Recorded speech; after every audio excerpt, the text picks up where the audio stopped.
It is full speed ahead for the Trump administration's unprecedented push to slash the federal government amid new warning signs of potential blowback from the public, putting pressure on some of the president's allies in Congress. The cuts still coming at a furious pace as Defense Secretary Pete Hegseth confirmed that personnel from Elon Musk's Department of Government Efficiency are at the Pentagon, where officials tell us layoffs could begin soon for the department's 55,000 probationary employees who have been recently hired. And we're learning today of more widespread cuts. Up to half of the Department of Housing and Urban Development's 9,000 employees are on the chopping block. That's according to staff who met with DOJ employees. And thousands of IRS workers from all over the country are also being let go at the height of tax season.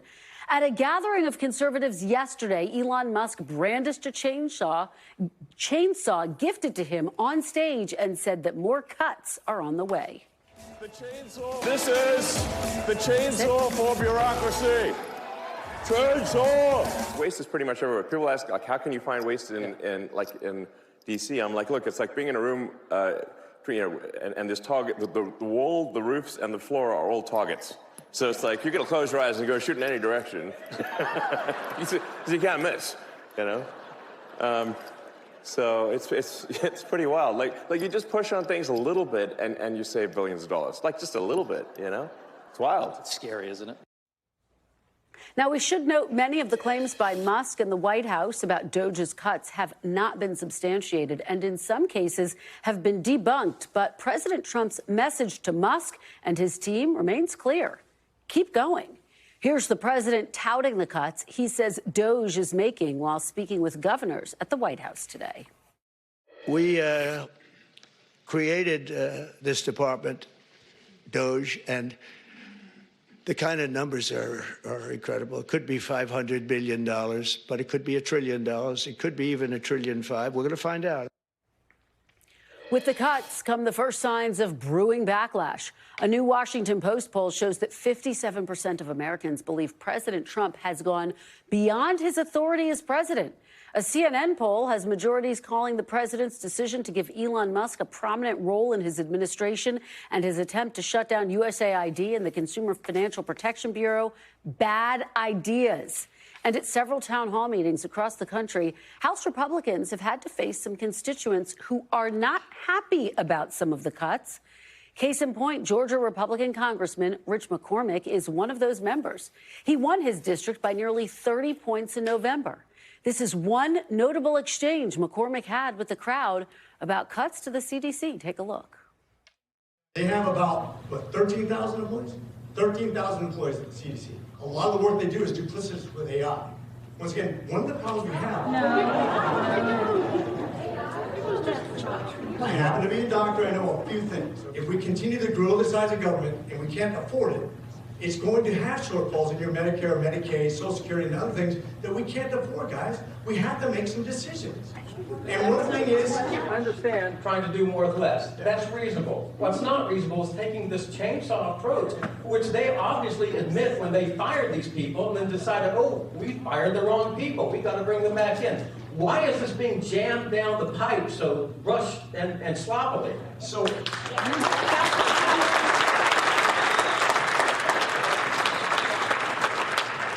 My understanding is when you say you have this many employees that you have to cut, that organization decides who they're going to cut. Now, they did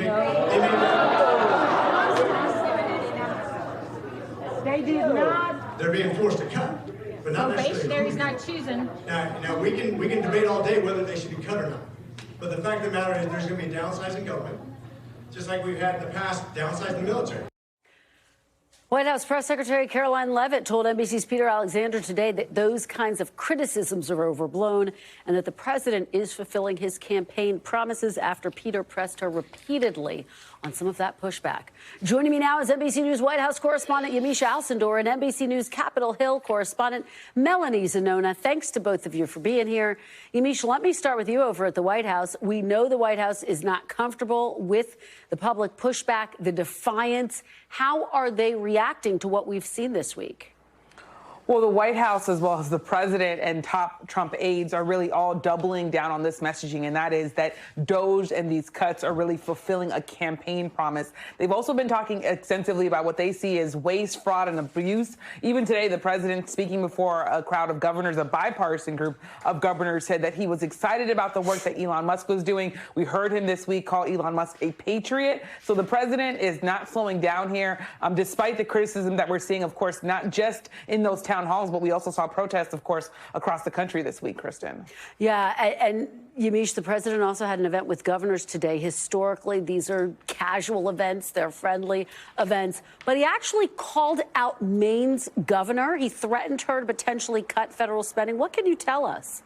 That's right. This exchange was anything but friendly. What we saw was President Trump speaking directly to the governor of Maine, a Democrat, Janet Mills. He was talking about transgender rights and specifically saying that he wants to make sure that Maine isn't allowing transgender athletes to compete against anyone that wasn't their biological sex, which is the terminology that the Trump administration has now started to use. But Maine's governor did not back down. Look at this exchange.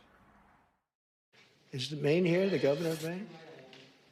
Yeah, I'm here. Are you not going to comply with it? I'm complying with state and federal law. We are the federal law.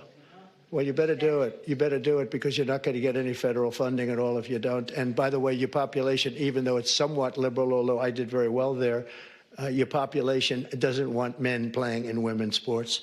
So you better comply because otherwise you're not getting any federal funding. We'll see you in court. Every state, good, I'll see you in court. I look forward to that. That should be a real easy one. And enjoy your life after governor because I don't think you'll be in elected politics.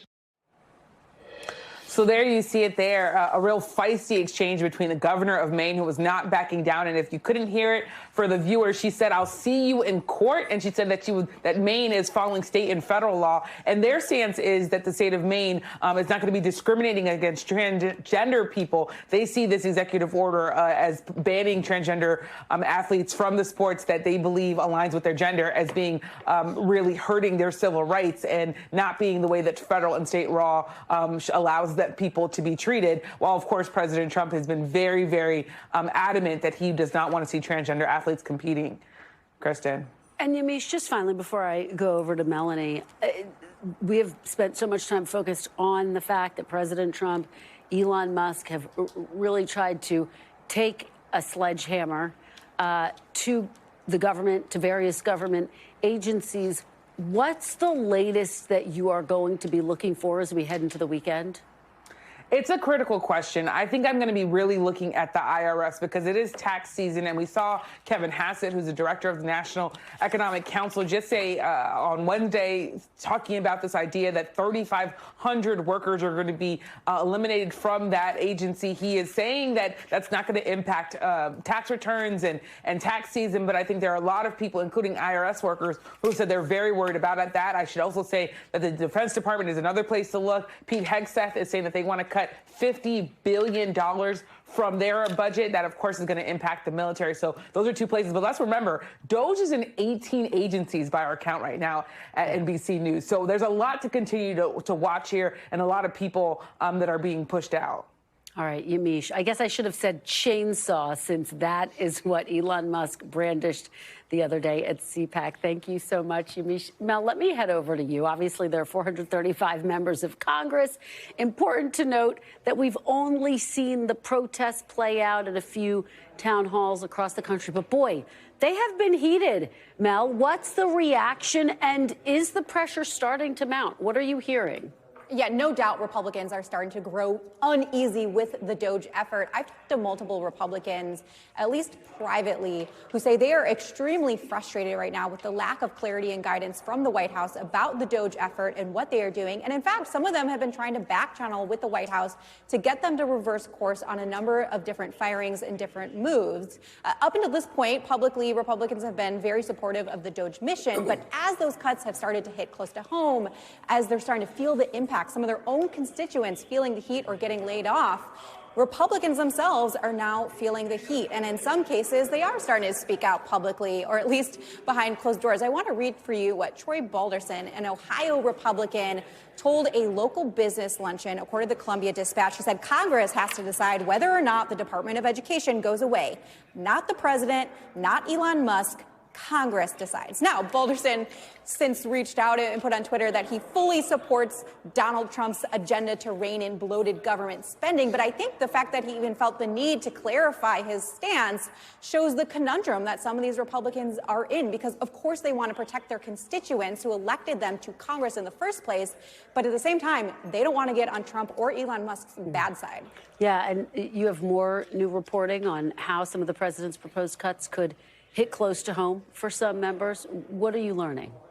Yeah, so given that the House GOP's budget plan, something that they are trying to put on the floor next week, could lead to steep cuts to programs like Medicaid and SNAP, which is responsible for food stamps, my colleagues and I decided to look into, okay, how many House Republicans would actually have constituents who are impacted by this? And the answers were actually somewhat surprising. I want to point out two examples for you. One of them is David Valadao. He represents a district in Central California. Well, his district actually has the second highest share of Medicaid recipients in the entire country, regardless of party. No surprising there that he has been actually one of the most vocal critics of this potential plan to peel back Medicaid recipients' benefits. And then the second example I want to point out is Speaker Mike Johnson of Louisiana. Among Republicans, he is actually number 5 on the list when it comes to Republicans who have the highest shares of Medicaid recipients in their district. And so no doubt, as these Republicans are on the hunt for spending cuts, it's going to be a real test for them. Are they going to choose between delivering on Trump's agenda or standing up for their own constituents who rely on these key anti-poverty programs? And Mel, great new reporting there. Before I let you go, obviously the government runs out of money just 3 weeks from now. The clock is certainly ticking. Does it look like they're any closer to getting a deal to keep the government open? Kristen, I hate to be the bearer of bad news, but no. I was talking to Susan Collins. She's a senator. She's the head of the Appropriations Committee yesterday, and she said things are not going well. So at this point, it does look like they're going to need a stopgap spending bill to keep the government open past March 14th. But Republicans have not been able to pass those bills on their own. So it is going to come down to Democrats supplying the votes. And at this point, it is not clear whether Democrats are going to have the appetite to play ball, given all of the things that are happening in the Trump administration right now. All right, and Mel, we'll see you on Sunday for Meet the Press. Really appreciate it. Thanks for all your great reporting. Thanks for watching. Stay updated about breaking news and top stories on the NBC News app or follow us on social media.